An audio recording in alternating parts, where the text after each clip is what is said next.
अब यहां पर भगवान ये तो समझ गए कि कोई बात है।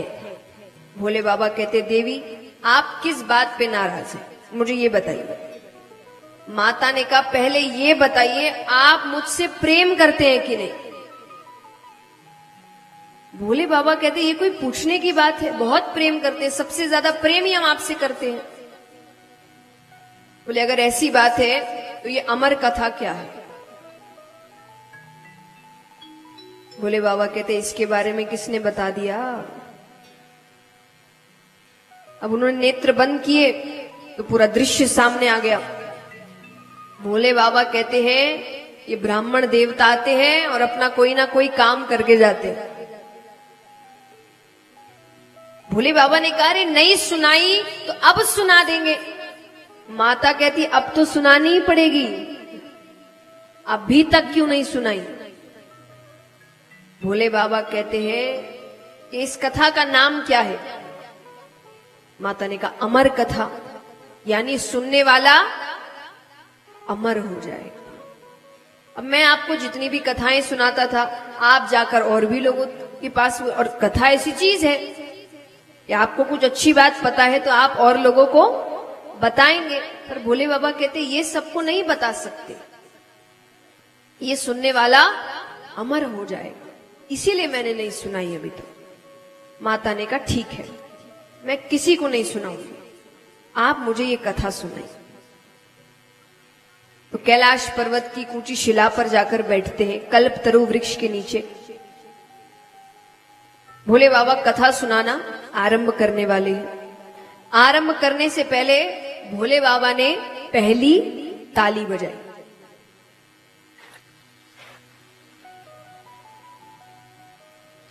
एक एक पहली ताली बजाई। क्यों बजाई? ताली बजाते ही जितने भी जीव जंतु थे कैलाश पर्वत पे, वो सब कैलाश पर्वत छोड़कर जाने लगे। ये ताली का महत्व होता है। आपको लगता होगा ना कि ये खास करके भजन कीर्तन इत्यादि में आपको ताली बजाने बहुत कहा जाता है। चाहे कोई भजन गा रहे हो वो, या जो कथा कर रहे हैं वो कथा करने वाले, सब बड़ा ताली बजाने को कहते। कई बार ना जो भक्त है सामने बैठे बड़ा झुंझला जाते हैं, ये क्या बार बार ताली ताली बजा रहे हैं ना।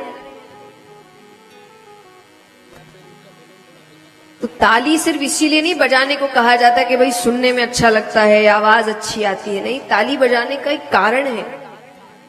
पहला तो स्वास्थ्य का कारण, ये आपको बाबा रामदेव बताते ही रहते हैं कि आपके स्वास्थ्य के लिए ताली कितनी अच्छी है।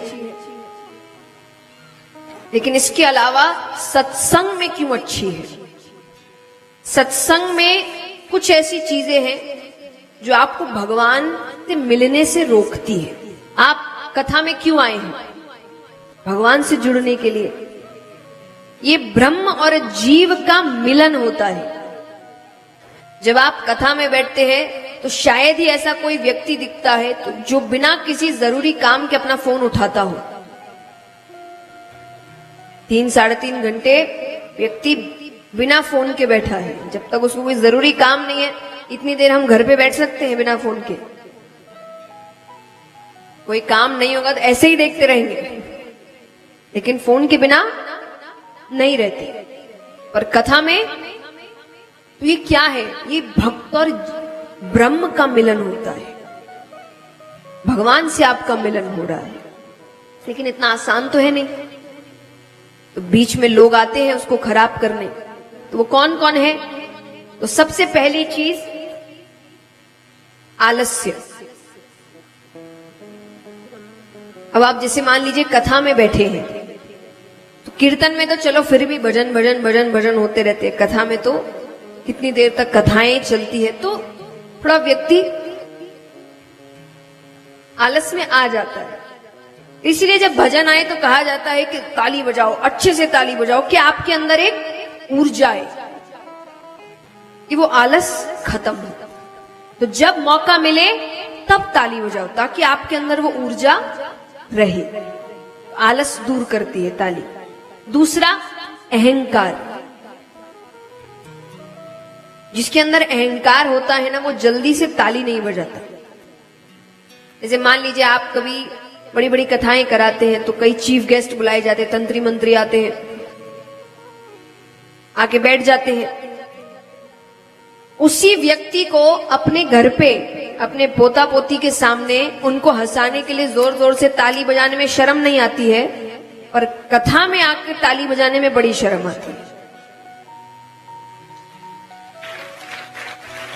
तो आ जाते हैं, बैठ जाएंगे,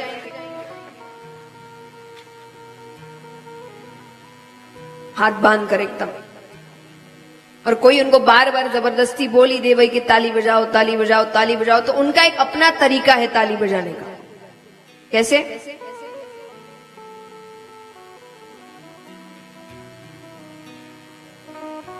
अब बजाओ नहीं बजाओ एक बराबर।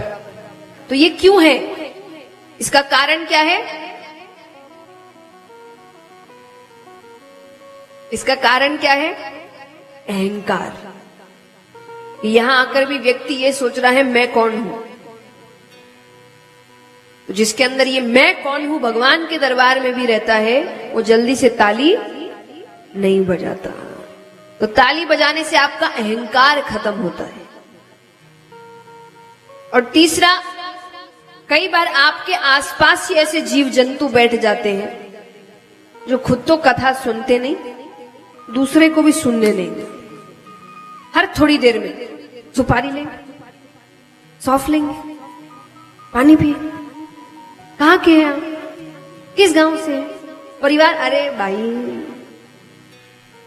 उनकी पूरी पंचायती, पूरी उनकी अलग कथा चल रही है।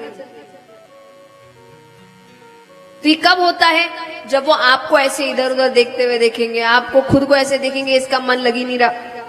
और यही आप जब कथा में लीन है, ताली बजा रहे हैं, भजनों में लीन है, तो वो आपको परेशान नहीं करे। तो ताली आपको ऐसे लोगों से भी बचाती है। तो ताली आपको भगवान के और करीब लेकर आती है। इसीलिए अब जब भी अगली बार कथा, सत्संग, कीर्तन कहीं भी हो, जितना हो सके उतनी तालियां बजाओ।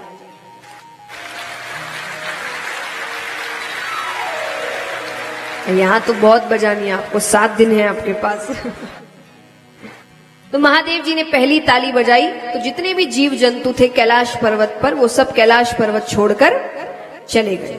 उसके बाद महादेव जी दूसरी ताली बजाते हैं। तो महादेव जी का जो त्रिशूल है वो कैलाश पर्वत की 3 बार परिक्रमा करता है कि कोई छिपकर तो नहीं बैठा। अमर कथा है ना। तीसरी ताली बजाते हैं, सुगंधित हवाएं बहने लगती है, भक्ति में वातावरण हो जाता है। अब महादेव जी यहां पर कथा आरंभ करने वाले। महादेव जी ने कहा एक बात और, इस कथा में निद्रा रानी भक्त की परीक्षा लेने आती है। निद्रा रानी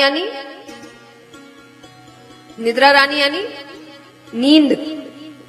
तो आप ध्यान से सुनिएगा। माता ने कहा ठीक है। फिर भी महादेव जी ने कहा एक काम करते हैं, क्योंकि मेरा भरोसा नहीं, मैं कथा करते करते नेत्र बंद कर लूं और नेत्र बंद करके कथा सुनाऊं, मुझे तो पता नहीं चलेगा आप जग रहे हैं कि सो रहे हैं। तो एक काम करिएगा, आप बार बार बीच में स्वामी स्वामी कहते रहिएगा। ये माताओं बहनों को पता होगा अच्छे से, क्योंकि जो व्रत इत्यादि रखते हैं तो कहानियां सुनाते हैं ना, तो बार बार बीच में हुंकारा भरते तो महादेव जी ने यही करने को कहा ताकि पता चले कि सुनने वाला सुन रहा है। तो उन्होंने कहा ठीक है। अब यहां पर उसी पेड़ के ऊपर एक सूवे का अंडा पड़ा था। सूवा यानी तोता। तो जैसे ही महादेव जी कथा शुरू करते हैं कि वो अंडा फूट जाता है, उसमें से एक शूक बालक निकलता है। अब वो भी बैठकर कथा सुन रहा है।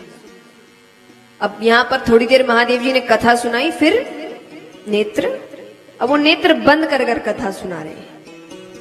माता थोड़ी देर तो सुनती है, थोड़ी देर बाद सो जाती है। पर महादेव जी रुके नहीं, वो कथा सुनाए जा रहे। क्यों? कारण तोते का ये स्वभाव होता है कि वो कोई शब्द बार बार सुन ले तो उसे दोहराने लगता है। तो माता तो सो गई, अब वो शुक बालक कह रहा है स्वामी, स्वामी, स्वामी। ये भक्ति की चरम सीमा है।